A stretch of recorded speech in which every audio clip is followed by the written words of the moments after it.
हाँ दोस्तों, आइए गौर करते हैं।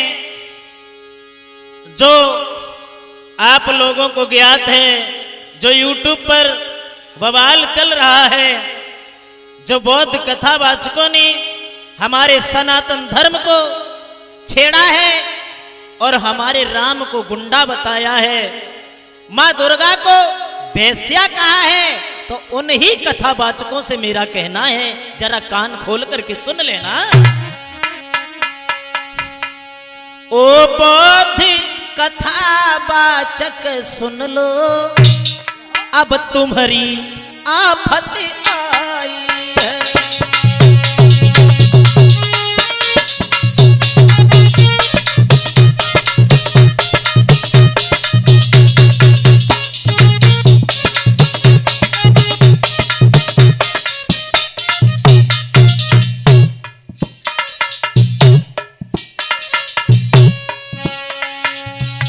बौद्ध कथावाचकों से मेरा कहना है, खास करके सभी से हमें कोई मतलब नहीं है, जिसने हमारे राम को गुंडा बताया है उनसे हमारा कहना है। ओ बौद्ध कथावाचक सुन लो, अब तुम्हारी आफत आई है।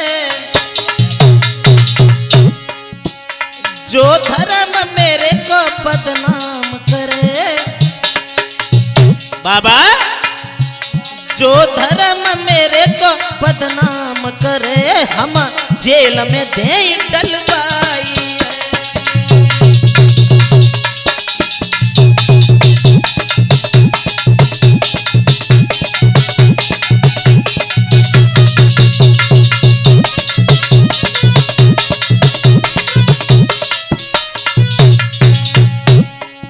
मेरा विपिन राज से कहना है, तुम्हें इतना भी बोध नहीं है, बोलने का तजुर्बा नहीं है, राम को गुंडा बताते हो।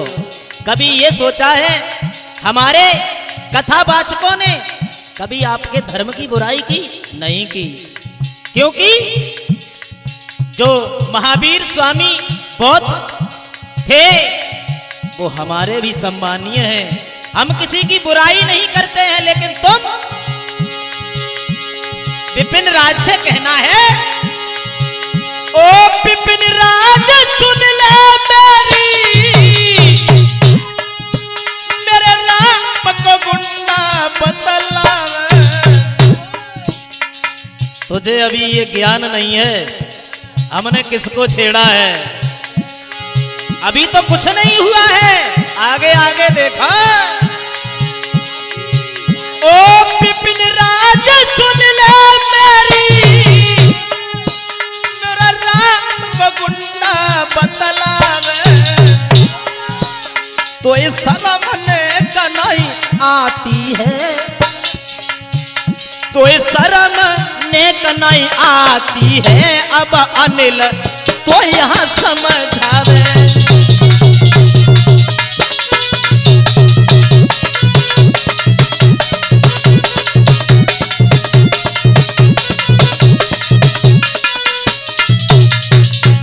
ब्रजेश भाई, गुस्सा तो बहुत आती है, लेकिन ज्यादा बोलेंगे नहीं, बोलना नहीं चाहते हैं, क्योंकि इन लोगों ने हमारे राम को गुंडा बताया। बताओ, वो मर्यादा पुरुषोत्तम श्री राम और विपिन राज ही नहीं, एक नया नमूना और आया है, वो सुनो।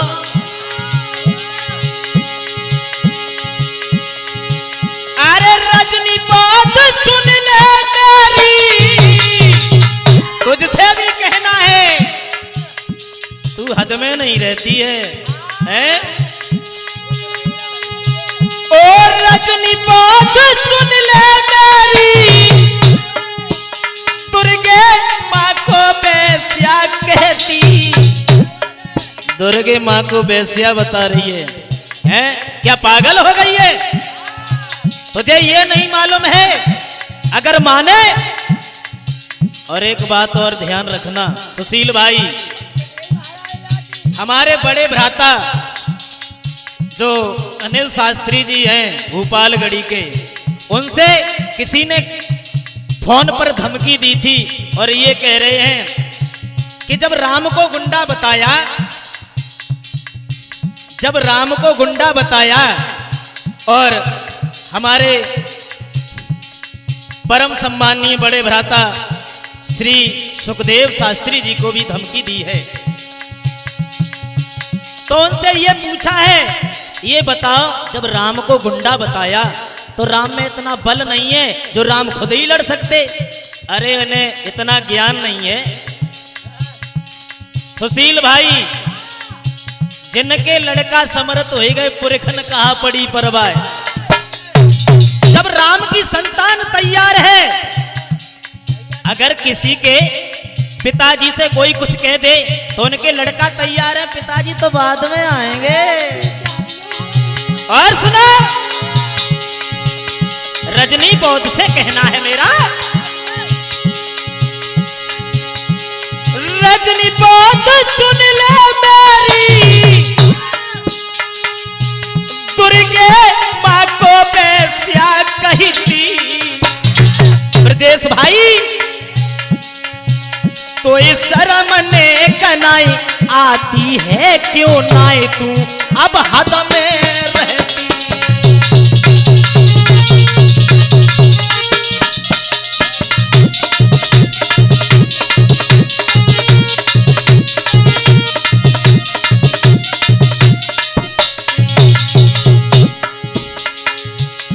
इन लोगों की हमने सहन की, तोले एक और नमूना आ गया, अब कहां तक सुना जाए। सुखदेव भैया एक नया नमूना निकल करके आ गया, वो भी बड़ा बड़ा बातें कर रहा था, मान लीजिए क्योंकि हम ही सबसे बड़े हीरो हैं। सुनो, जो ओमवीर बौद्ध से भी मेरा कहना है, खैर एज में तो हमसे तुम बड़े हो, लेकिन बोलने का हम तजुर्बा सिखा देंगे आपको। इसलिए हमारा कहना है, इसलिए सभी से कहता हूं,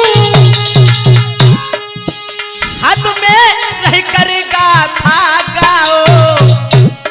जरा हद में रह करके बोलो। मेरे राम कृष्ण दुर्गे मैया, अगर अपनी खैर चाहते हो तो मेरे राम कृष्ण दुर्गे मैया चरणन में शीश झुकाई जा।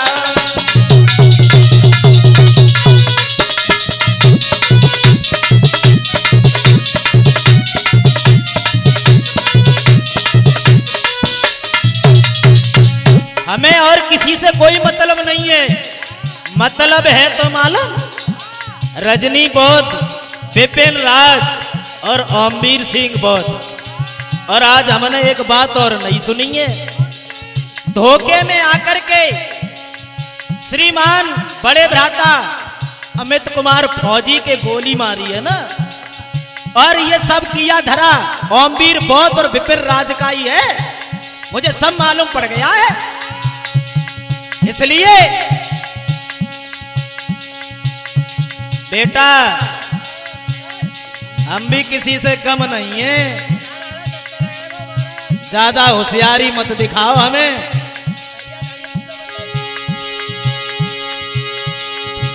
इसलिए अभी कुछ नहीं बिगड़ा है। यदि अपनी खैर चाहते हो सुशील भाई, तो इतना ही अब काफी है। क्या अब हाथ जोड़ के तुम अब हाथ जोड़ के तुम आओ बेटा, मांग ले तुम माफी है।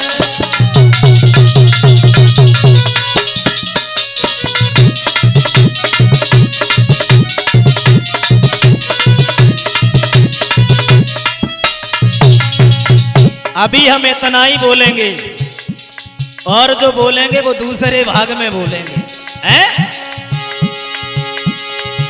ओ बोध कथा वाचक सुन लो, अब तुम्हारी आफत आई है।